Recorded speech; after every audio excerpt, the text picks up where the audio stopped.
The audacity on your county executive, Frank White, in Jackson County is really something else. Good morning. Happy Monday. Welcome back on KCMO Talk Radio. It's great to be here. Hope you enjoyed the weekend. Woke up yesterday. It was like 60 degrees. I was doing cartwheels, man. I'll tell you. Woo! It was exciting stuff. So what was not so exciting is when I woke up and I read this article that Frank White penned in the Kansas City Star, a special to the Kansas City Star. Take that for what it's worth. This was very special indeed. It was specially ridiculous. So Frank White writes this letter to you, and it's titled, Dear Jackson County Neighbors, as your county executive and a fellow homeowner, I know how much our homes mean to us. They're not just buildings. They're where we build our lives. That's why I understand the worry many feel about our current property reassessment. Frank writes here, under Missouri law, we must reassess more than 300,000 properties in our county every 2 years. The state-mandated process is designed to ensure that every homeowner pays a fair share of taxes based on their home's actual value. It only took a couple of sentences for Frank White to break out the old fair share line, but he did it. See, he's just trying to make sure that everyone's paying their fair share. You see, it's all about equity. That's what it's about for Frank White. In the past, he writes, the county did not always meet the mark, leading to some homes being undervalued and a tax burden unevenly carried by our community. Our county assessor, Gail McCann Beatty, and her diligent team, are you kidding me? Diligent team are working hard to rectify this, resulting in necessary adjustments to property values. Frank White goes on to write, if you believe your home's new assessed value does not reflect its true worth, please appeal. Gail and her team have streamlined the appeal process to make it as accessible as possible.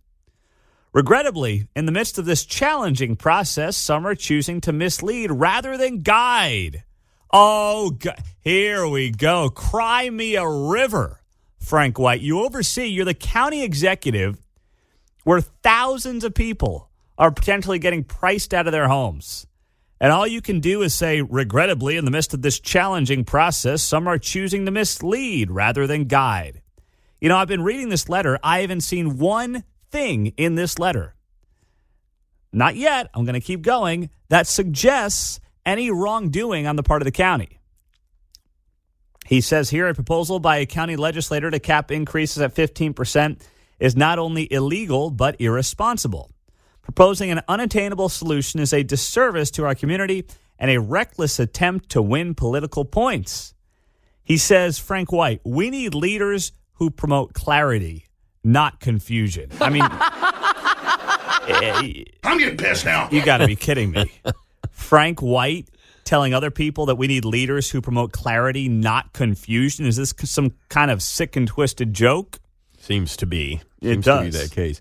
I would note he's very reactionary, never proactive. He followed Lucas on all the county quarantines. He followed whatever the city did. He's never out front with anything like, hey, these assessments are coming up, might be a little squirrely.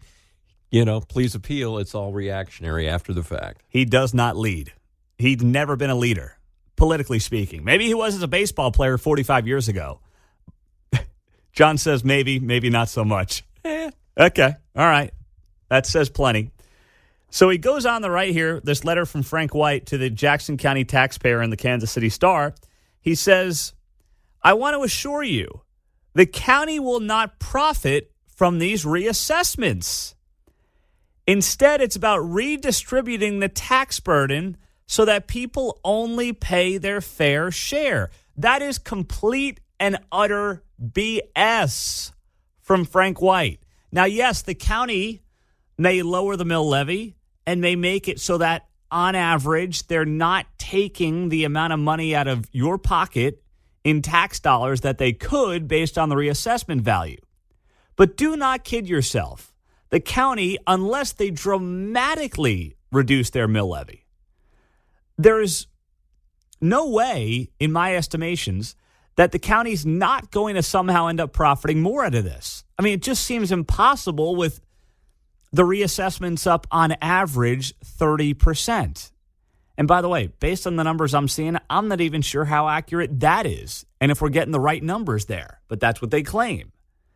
The notion that the county's not going to profit from these reassessments, is Frank White suggesting then that everyone's property taxes are going to stay the same despite the fact that people are seeing, 100% increase in some cases on the reassessments?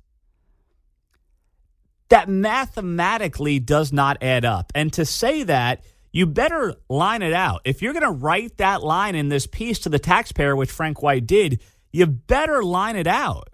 And of course, he didn't line it out. He just said it. He just goes, I want to assure you the county will not profit from these reassessments. Instead, he's doing you a favor. I love this. Instead, it is about redistributing the tax burden so that people pay only their fair share. Once again, there it is again. Fair share, fair share. I empathize with the concern this process brings, writes Frank White, but we must remember this reassessment is about achieving fairness. I'm just here to provide a level playing field and create fairness. I added that part. It's about ensuring everyone pays only what they should based on their home's true value. Frank White adds, we are Jackson County. Okay, thank you for that. Talk about a bombshell. A community known for meeting challenges head on with unity and commitment to fairness. There it is again. We cannot forget that we're not just complying with a state mandate, but also paving the way for a more balanced, equitable Jackson County. Are you disgusted yet? If you are a Jackson County resident, are you disgusted yet? At that letter that Frank White put in the Kansas City Star that, I had to share here because if it was only in the Star, like 7 people would end up reading it. I've got to get it out to more of you here. That's why I'm sharing this letter from Frank White. If you are a Jackson County homeowner and you have been through this process and you have been dealing with these assessments over the last few weeks, I don't want to make you pull your hair out first thing on a Monday morning, but how do you not read that letter, listen to me read that letter, and just not be absolutely disgusted with your county executive? I mean, this is next level stuff. There is not an ounce of personal responsibility of, boy, we might have gotten this one wrong. Hey, we're just trying to help you out, but if you think we screwed up the number, well, by golly, just appeal. There's no reference to the fact that there are thousands of people appealing assessments that are no way close to what they're worth. No admission of that whatsoever. Just, well, if you think your assessment's off, just be sure to go on in there and appeal it, and we'll see what we can do for you. This is as obnoxious, narcissistic, classic Politico BS I've ever seen. Ever seen. 913-408-7710 as we kick it off here on a busy Monday morning on KCMO Talk Radio, 710 AM, 103.7 FM. I mean, if you're a Jackson County homeowner and you hear that letter from Frank White, I don't want to make you spit out your coffee on a Monday morning, but I've got to hear from you. As we kick it off, Pete Mundo on KCMO Talk Radio.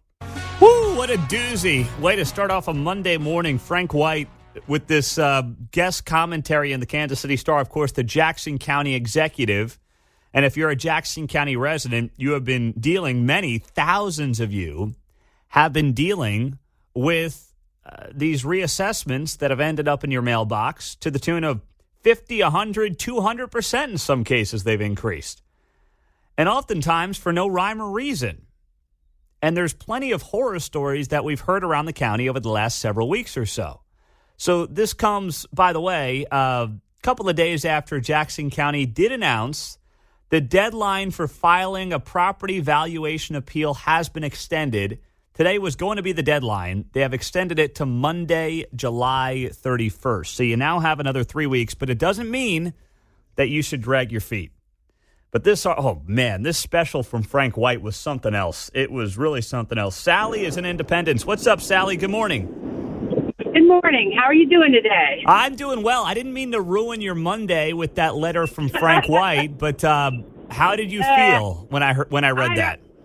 I had already seen it. I saw it. Actually, I saw it on Facebook.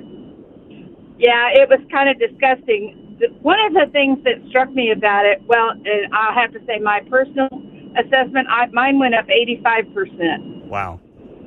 Yeah, and I'm lucky in that I'm retired, but I'm in a position where that extra, $1,200-$1,500 in taxes isn't going to kill me. But there's people out there that will lose their homes over this. That's what's so sad. The thing about his letter that got me, he says, well, if you don't appeal it, or if you don't agree with it, just appeal it. They have made the appeal process so incredibly difficult. You have no idea unless you've tried it. One of the women, I was sitting through a webinar about this the other night.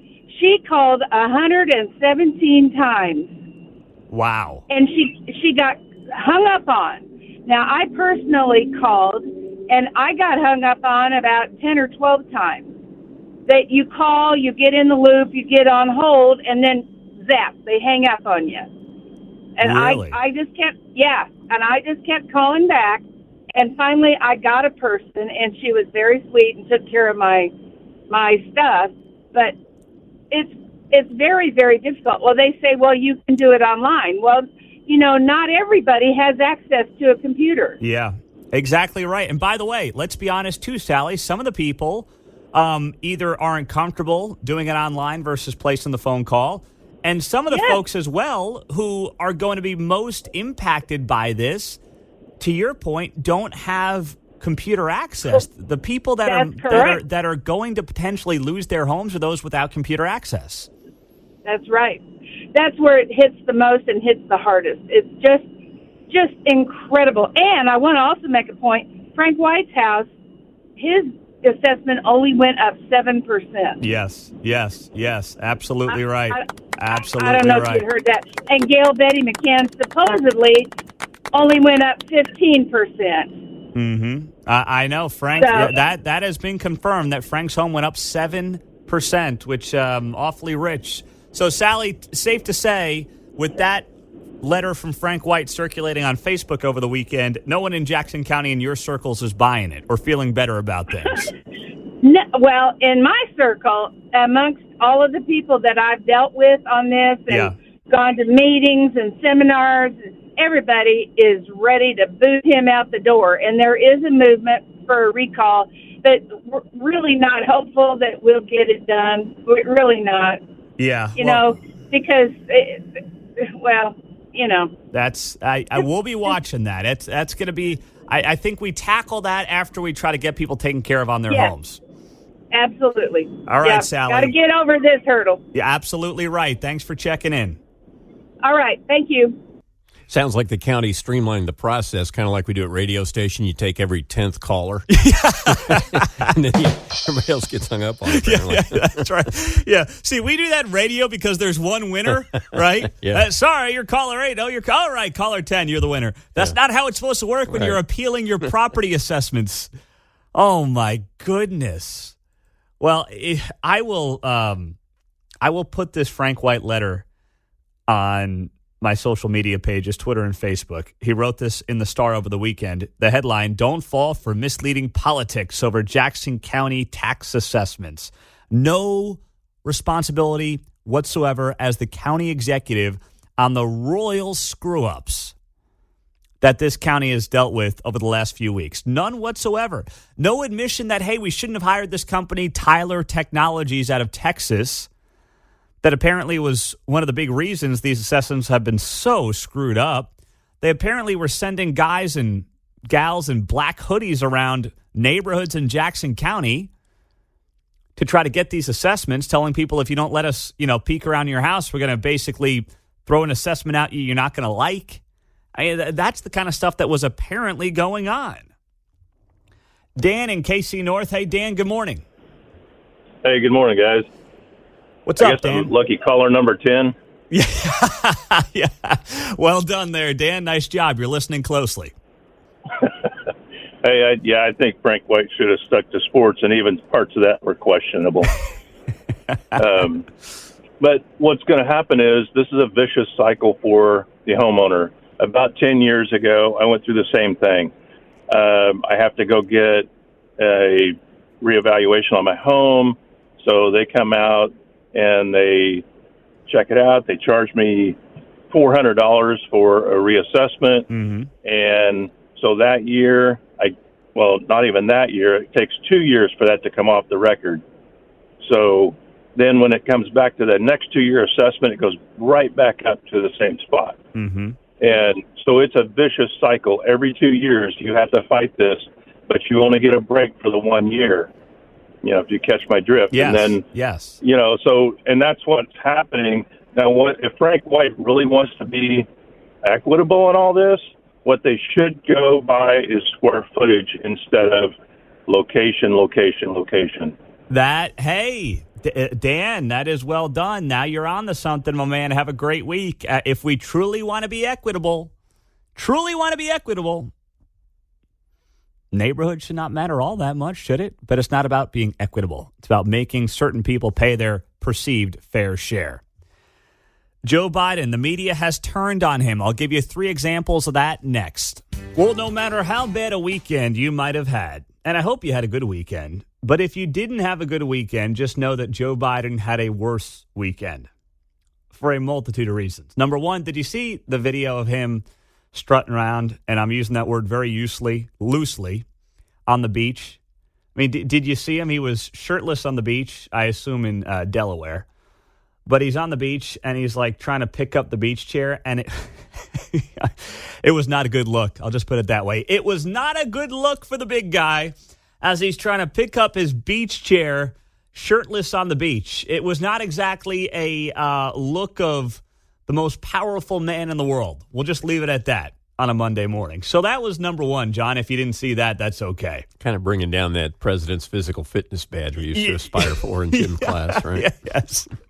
Yeah, there wasn't a lot of physical fitness going on there as he's trying to move the beach chair around on the beach. Oh, boy, my back. Oh, come on, man. Jeez. So that was rough. If you haven't seen that, just Google Biden beach photos and have a field day. Yeah, he was grunting like a Bud Light ad. Yeah, he was. But then 3 key pieces where the media has clearly turned on this guy. They were all written over the weekend. If you think this is just a coincidence that the New York Times, The Atlantic, and Axios have all decided to turn on Joe Biden with hit pieces over the weekend, this is not a coincidence. I'll leave it at that. It's not a coincidence. Let's start off with The Atlantic. They wrote a piece that came out Friday afternoon, and the headline was, "Step Aside Joe Biden." Adds here, the president has no business running for office at 80. The article goes on the note here, and it's written by Elliot Cohen. Now, it's an opinion piece, I get it, but still, you have these 3 key pieces against Joe Biden coming out in 3 major left-wing publications in the span of 2 days. So Elliot Cohen writes here in The Atlantic, "I'm deeply grateful to Joe Biden. By defeating Donald Trump in 2020, he rescued this country from the continuing misrule of a dangerous grifter and serial liar. A man gripped by vindictiveness, lawlessness, and egomania. By contrast, Biden presented himself correctly as a decent, experienced, and entirely normal politician. He may have even saved his country. Americans owe him a profound debt of respect and appreciation." Cohen goes on to write, he also has no business running for president at age 80. And the article continues from there. So that's from The Atlantic over the weekend. Then there was this from the New York Times, Maureen Dowd in the New York Times. Also an opinion piece, but pretty telling. And the headline reads, "It's 7 grandkids, Mr. President." Ouch. What are we talking about? Now, that is in reference to the fact that Joe Biden often states publicly he has 6 grandchildren, but he has 7. He has a grandchild named Navy in Arkansas, Hunter Biden's love child with a stripper from Washington, D.C. Of course, that's involved with the child support payments that were settled and this grandchild, Navy, cannot use the Biden last name. That was part of the settlement. You had the monthly child support cut from $20,000 to $5,000 a month with this lady, London Roberts. So he's got 7 grandkids, but publicly Joe Biden claims he only has 6. And Maureen Dowd, one of the most notable progressive columnists in this country, decides to blast Biden for only acknowledging 6 of his 7 grandkids.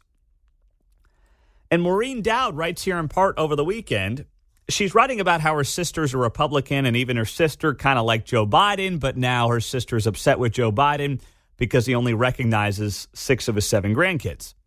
Maureen Dowd writes here, my sister and I often disagree about politics, but this is not a political issue to us. It's a human one.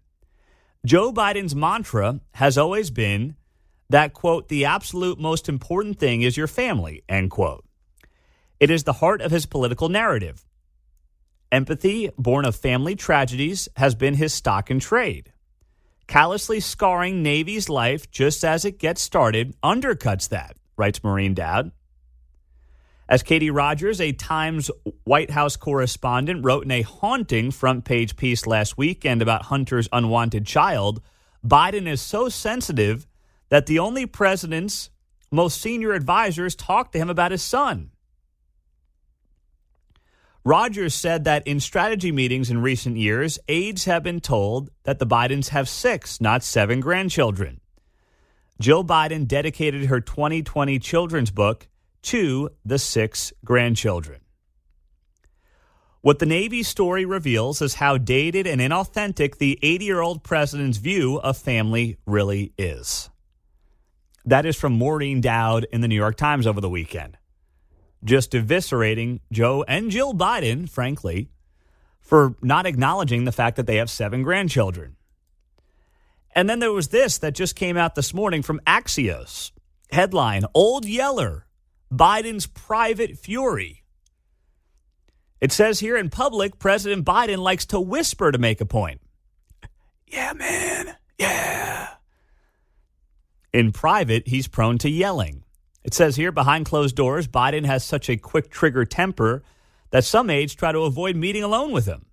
Some take a colleague, almost as a shield against a solo blast.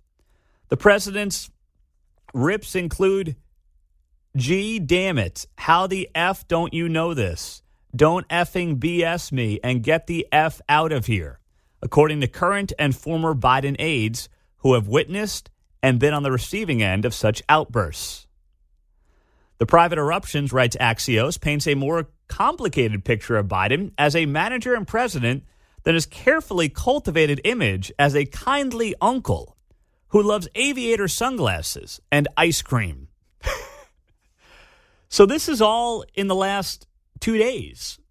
The Atlantic, the New York Times, and Axios have all had pieces undercutting Joe Biden. Why would that be? To me, it's because they want him out.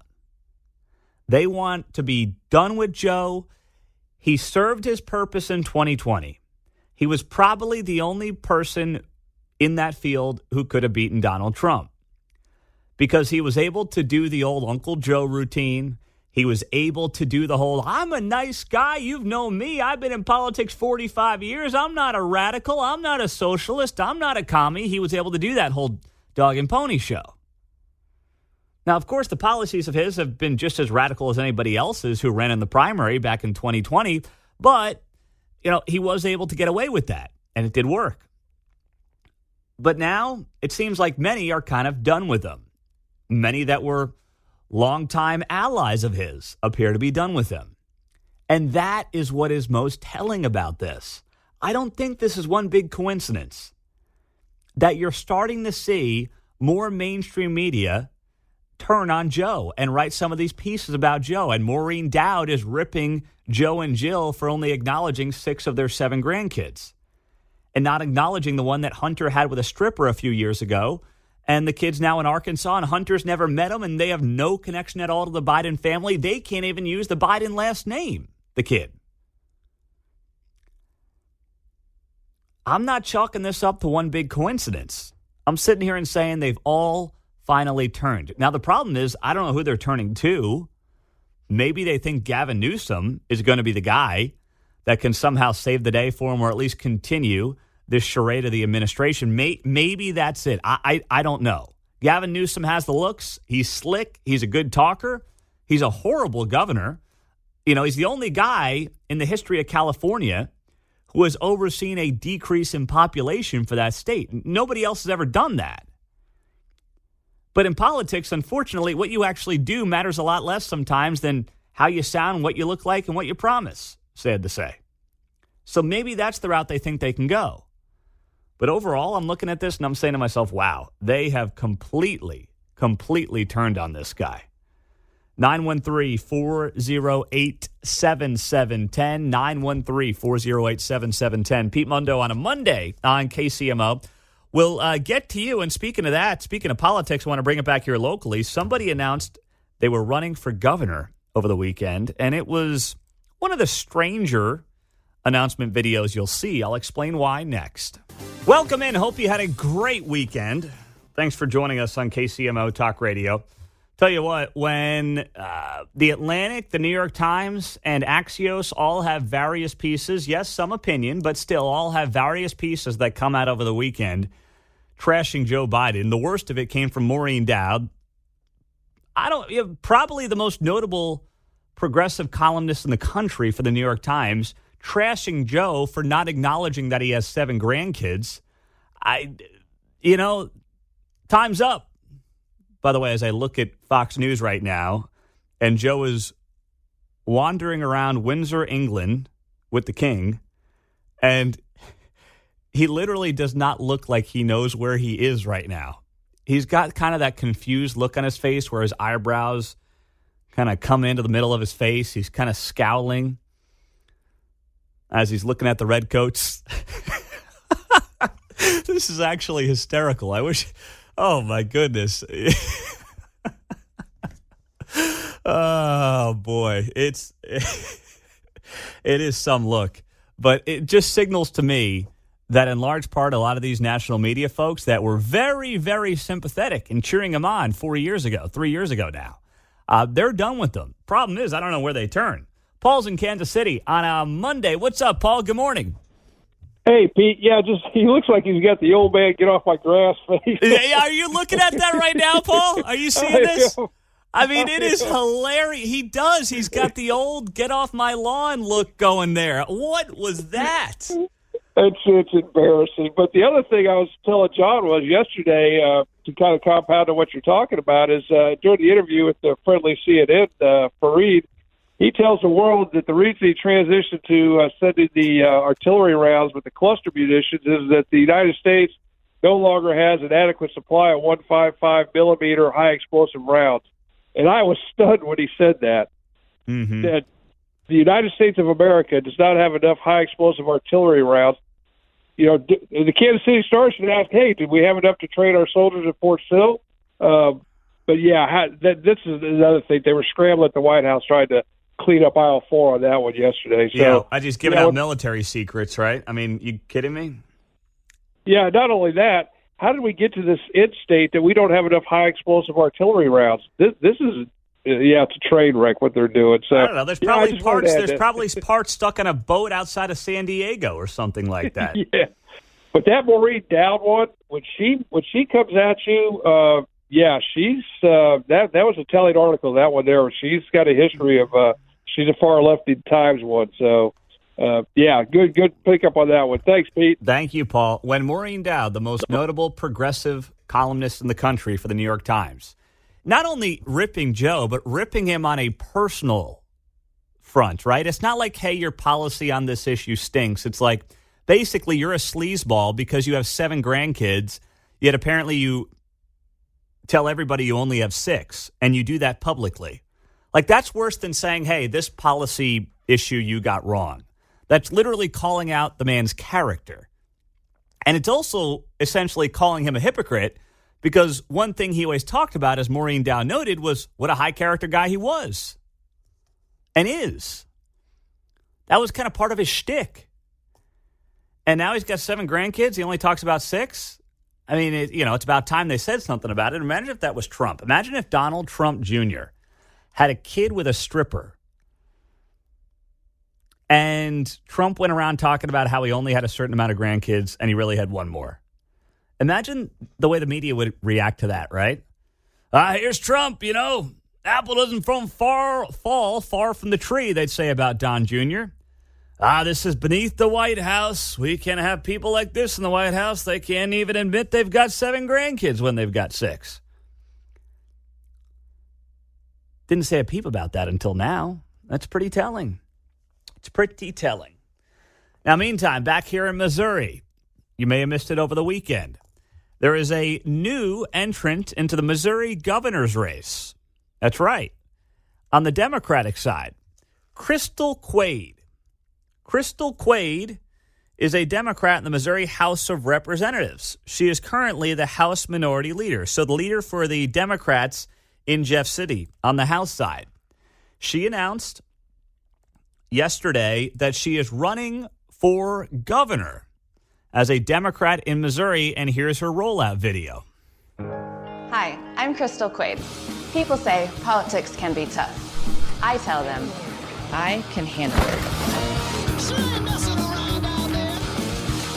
When you come from nothing, you fight the odds your whole life. Growing up here in Missouri, we lived on food stamps and leftovers that my single mom brought home from waitressing.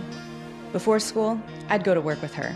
And after school, I'd go back and do my homework to wait while she finished her double or triple shift. When the dust settled, we found hope on a gravel road. A good factory job for my stepfather and a house we could afford. I became the first in my family to graduate from high school. Paid my way through Missouri State and then started my own family. I committed myself to helping families like the one I grew up in. Now, I'm a leader in the State House, where I've stood up for workers against big corporate special interests, sponsored a law to stop China and Russia from buying our farmland to squeeze out Missouri farmers. And I'm leading the fight to restore our abortion rights. I'm not worried about bullies like Jay Ashcroft, because Missouri has never seen a governor like me before. Ashcroft uses fear to score cheap political points and divide us. I'm running for governor for one simple reason. Because parents who are working extra shifts today have children who need to beat the odds tomorrow. Crystal Quade, House Minority Leader, Democrat, announcing yesterday in that way too long video that she's running for governor. What is with politicians, by the way, across the aisle of releasing 2-minute announcement videos? Can I get a good 45, 60 seconds? I mean, is that going to kill you? Do I need a 90-second to 2-minute video on how you're running for governor, John? We have to get your truth in there. Well, you're right. Good point. Good point. I don't know if she's got no shot or zero shot. I'll let you decide that. But either way, it's not going to go well for Crystal Quade. Now, she's got a nice story, and you heard her tell some of that story there. But here's the thing. Unless Crystal Quade, as a Democrat in Missouri, literally turns her back on the Democratic Party's national platform and does it in a very vocal way, she has zero chance. And not just her, but anybody statewide in Missouri right now has zero chance unless they come out and they say, I stand against a lot of what the national Democratic Party is standing for, right? On things like gender ideology, abortion on demand, all those. Unless they do that, they have no shot. Because the National Party has hurt them dramatically in places like Missouri. And I'm not expecting that, so just know, I don't know if she's going to be the Democratic nominee or not.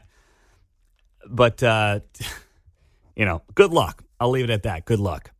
Coming up, we have data suggesting that affirmative action is popular, or I should say rejecting affirmative action, popular amongst all races. That's coming up. God save the Queen, man. The president is overseas. He is in England this morning. It is good to be back on a Monday on KCMO Talk Radio. I saw this poll yesterday, and I was doing cartwheels. I was so fired up when I saw this YouGov Economist poll that came out, and it showed that across all racial groups, Americans approve of the Supreme Court ruling on affirmative action that said affirmative action is essentially illegal.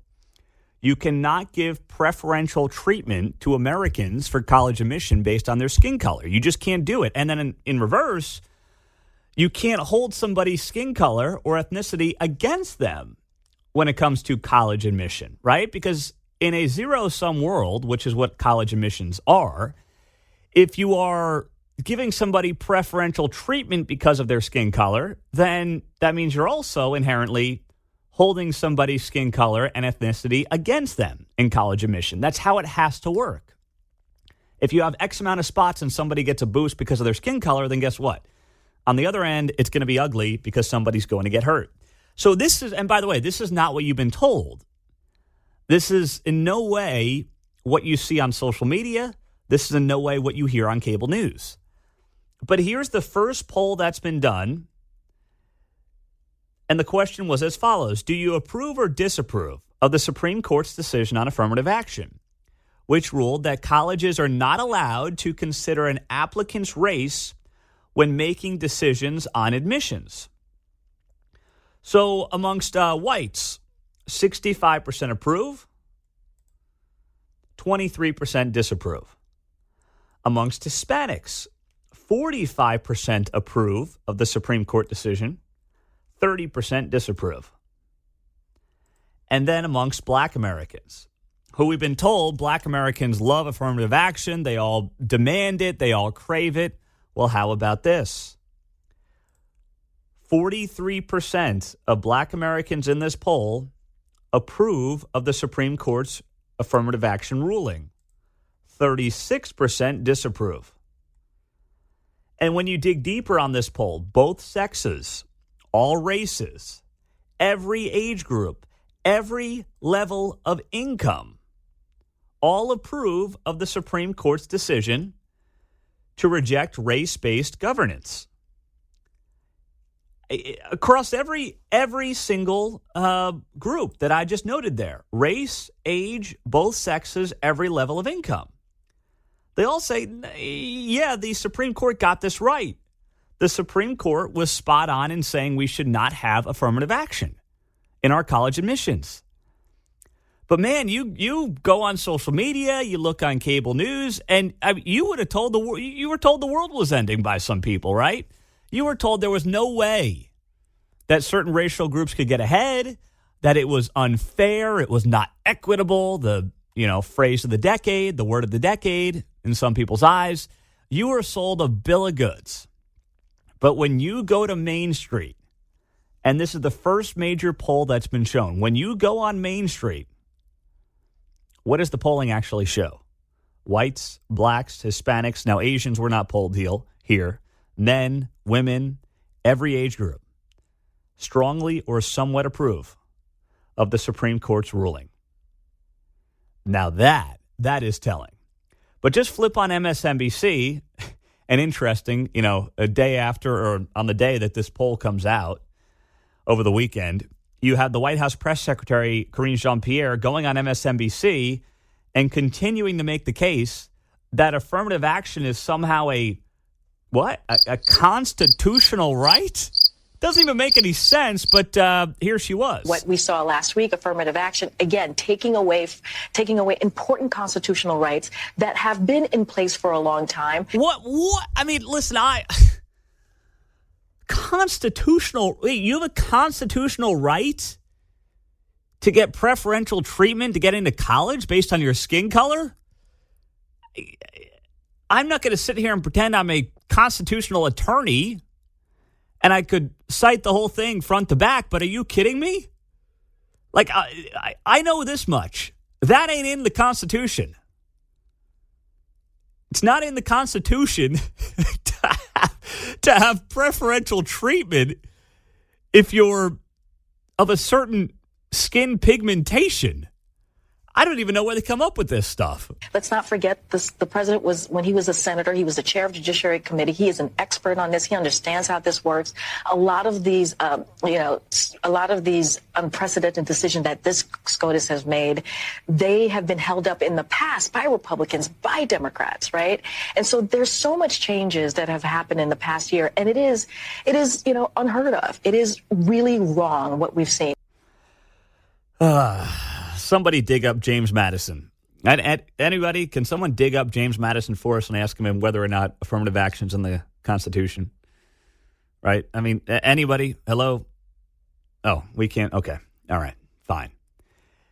That's the case from the press secretary claiming that affirmative action is a constitutional right. And by the way, you've heard this for the better part of a week and a half now since the decision came down. Whether you flip on cable news, you open your favorite social media channel, an app, I mean, you've been told that if you don't agree, by the way, and if you don't agree with affirmative action, what are you? The big R word. You are a racist. That's what you are. Boy, well, when the majority, well, not the majority, but a plurality of black Americans also agree with the Supreme Court getting rid of affirmative action, what does that tell you, by the way? What does it tell you when a plurality of Hispanic Americans also disagree with affirmative action? It tells me that there is such a disconnect between the ruling class and the political class and everyday Americans. And you know what? If Republicans have any brains, and I'm not convinced that there's a lot of that out there right now, but if they have any brains, you know what they'll do? They will double down and they will try to make the Democratic Party talk a lot more about these DEI, race issues, dividing us along racial lines. That's what they'll do. If they're smart, that's what they'll do.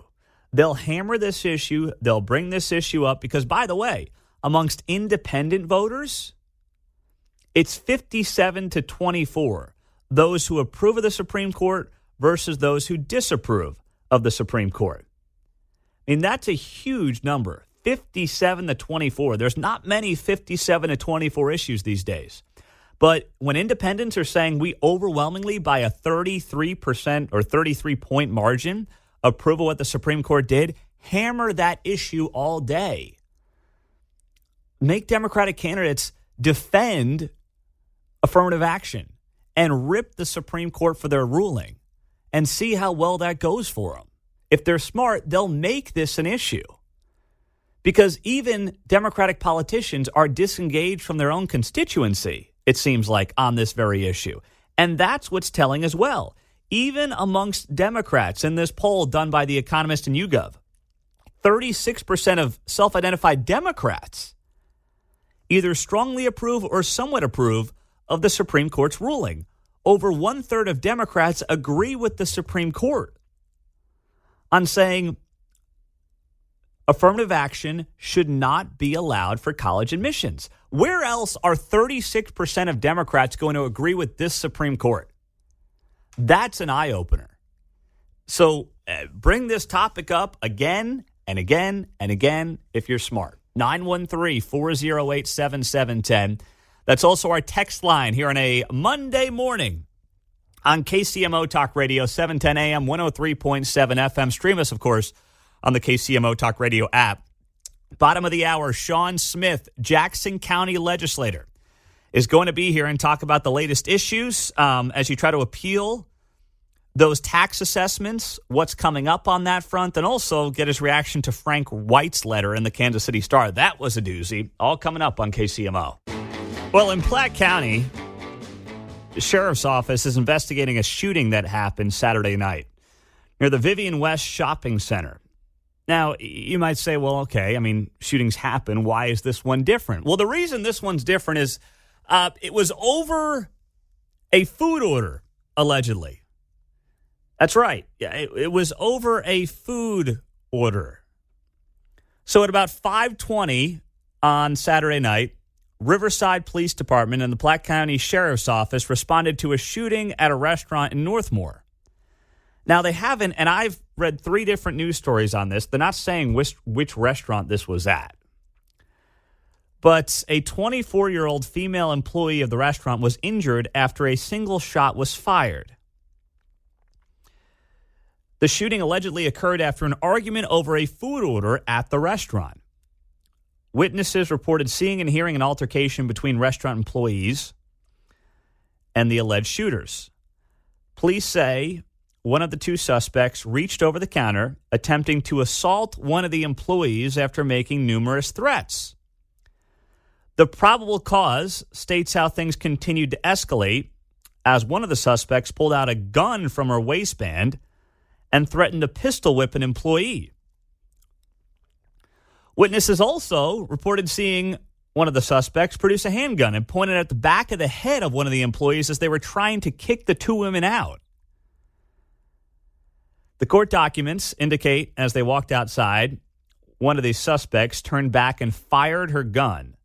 The bullet narrowly missed one employee before it traveled and hit an employee in the left foot. Now, the 2 suspects say they were being jumped. The sheriff's office says a video disputes that. The suspects are Renisha Hansen and Aaliyah Kidd. They were charged with separate offenses related to the incident. Hansen has been charged with the unlawful use of a weapon as being held on a cash-only bond of $100,000. Kidd, she's been charged with assault in the 3rd degree with a cash-only bond of $5,000. I mean, by the way, if this was Gene Peters Baker, they would have said, go on home. We'll see you next week for, your next meeting with the judge. But it looks like, obviously, the person who fired the gun is the one, Hansen, who was hit with a $100,000 cash-only bond, which is appropriate, by the way, because it's in Platte County, right? They're not dealing with Jackson County. They were on the wrong side of the river to start shooting people in the foot over screwing up a food order. You might be able to get away with that in Jackson. Gene slaps you on the wrist after you shoot somebody in the toe. Well, at least they didn't hit him in the ankle, right? But in Platte County, no. You're not going to whip out guns at restaurants and start shooting people because they got the fries wrong. You wanted onion rings or whatever it was. I don't know. We don't have the restaurant. I just know this. This is just completely out of control. I don't know what's going on here, John. Oh, the pictures are showing, at least on Fox 4, Taqueria Mexico Lindo. Oh, okay, they are. Yeah. All right, very good. They keep focusing on that one, so. This is on Fox 4's where you're seeing that? Yeah, Fox 4's running a video clip in there. All right. And I had seen it on TV this morning as well. All right, good. Same package that they're running on the air. So it's weird that they're not just telling you what restaurant it was in the articles, but I'm glad that you're right. Good investigative reporting by you. Actually watch the video. Yeah. And there's a concept. Well done. Nice job. All right, so it's a taco joint. So instead of getting the refried beans, you got the black beans, and that results in people getting shot in the toes now at restaurants. I mean, you want to talk about a thankless job? This is another sign that when it comes to fast food joints or places of this ilk, it's impossible to hire. And then when you get a job, right, this was the whole $15 an hour. We demand $15 an hour. Get us $15. Get it right now. Okay, well, ultimately, what's going to happen, and you're seeing this more and more and more, there will be less people in these jobs. There will be robots making the food, and there will be a kiosk taking your order. I've seen that, by the way. There was one by me. I don't eat a lot of McDonald's. I'm not bragging about that. I'm just kind of making the point. But the last McDonald's I went into was in May. Claire wrapped up her pre-K, so we took the girls to go get ice cream at McDonald's, right? And the first one that I've been into in months, and there's no one taking the order. Kiosk does the order, and then there's, a couple of folks back there, and they're preparing the orders, and they're handing you your food, and that's it. And that trend is only going to continue. People don't want these jobs. When they do want them, they demand unreasonable salaries or hourly wages for these jobs. And then on top of that, you got to deal with numbskulls like this and jerks like this, where people are pulling out guns over the order allegedly being wrong. And they're shooting people. And then I was getting jumped. No, you weren't getting jumped. The video shows, per the Platte County Sheriff's Office, there was no jumping involved here. Nobody was getting jumped in this story. And something tells me that, when we talk about gun violence in and around Kansas City and people being unreasonable with their weapons, this one's not going to come up. You're not going to see certain politicians bringing up this story. And there's a multitude of reasons for that. And you can draw your own conclusions on why that might be. Coming up on KCMO, the debacle that continues to be Jackson County and these property assessments. It is getting worse. Now, there's a 3-week extension on when you can appeal. Sean Smith, Jackson County legislator, is going to be here to talk about what you can do, what you should be doing, and also react to this letter from Frank White that Frank wrote in the Star over the weekend saying, don't look at me, it's not my fault. It was really an embarrassment. Sean Smith will join us to react coming up next.